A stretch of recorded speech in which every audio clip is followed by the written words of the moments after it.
भारत में हत्या के मामले आईपीसी धारा 302 में सजा का निर्धारण भारतीय दंड संहिता आईपीसी और दंड प्रक्रिया संहिता सीआरपीसी के तहत होता है, जिसमें अपराध की गंभीरता, परिस्थितियां और अदालत का विवेक महत्वपूर्ण भूमिका निभाता है। नीचे हत्या के मामले में फांसी, उम्रकैद और अन्य सजाओं के बारे में विस्तार से बताया गया है। 1. फांसी की सजा, डेथ पेनल्टी। फांसी की सजा हत्या के मामले में केवल rarest of rare, rare of the rarest मामलों में दी जाती है, जैसा कि सुप्रीम कोर्ट ने बचन सिंह बनाम पंजाब 1980 मामले में स्थापित किया। इसका मतलब है कि अपराध अत्यंत क्रूर, जघन्य और समाज के लिए अत्यंत खतरनाक होना चाहिए।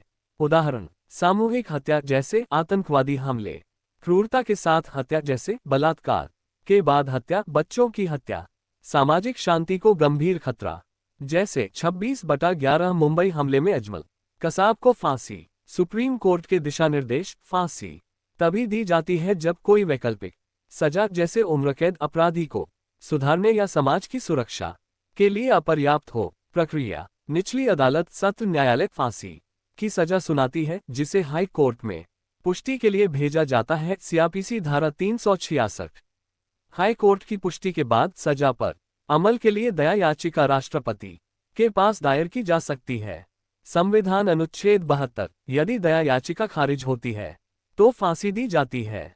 हत्या के केस में कब फांसी होती है और कब सजा मिलती है और उम्र कैद की सजा किसे कहते हैं? भारत में हत्या के मामले आईपीसी धारा 302 में सजा का निर्धारण भारतीय दंड संहिता आईपीसी और दंड प्रक्रिया संहिता सीआरपीसी के तहत होता है, जिसमें अपराध की गंभीरता, परिस्थितियां और अदालत का विवेक महत्वपूर्ण भूमिका निभाता है। नीचे हत्या के मामले में फांसी, उम्रकैद और अन्य सजाओं के बारे में विस्तार से बताया गया है। निर्भया केस 2012, 4 दोषियों को 2020 में फांसी। धनंजय चटर्जी 1990 हत्या, 2004 में फांसी। विशेष परिस्थितियां, नाबालिग, गर्भवती महिला या मानसिक रूप से अस्वस्थ व्यक्ति को फांसी नहीं दी जा सकती। सीआरपीसी धारा 416 और मानसिक स्वास्थ्य कानून 2। उम्रकैद की सजा, लाइफ इम्प्रिजनमेंट।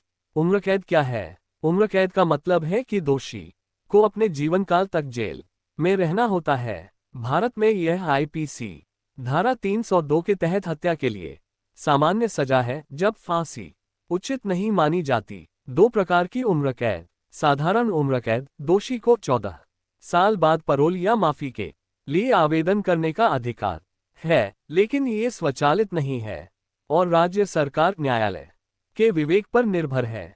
आजीवन कारावास बिना माफी के, लाइफ इम्प्रिजनमेंट विदाउट रेमिशन। कुछ मामलों में, जैसे अत्यंत जघन्य अपराध, अदालत यह निर्देश दे सकती है कि दोषी को कभी माफी न मिले। उदाहरण, याकूब मेमन केस में चर्चा।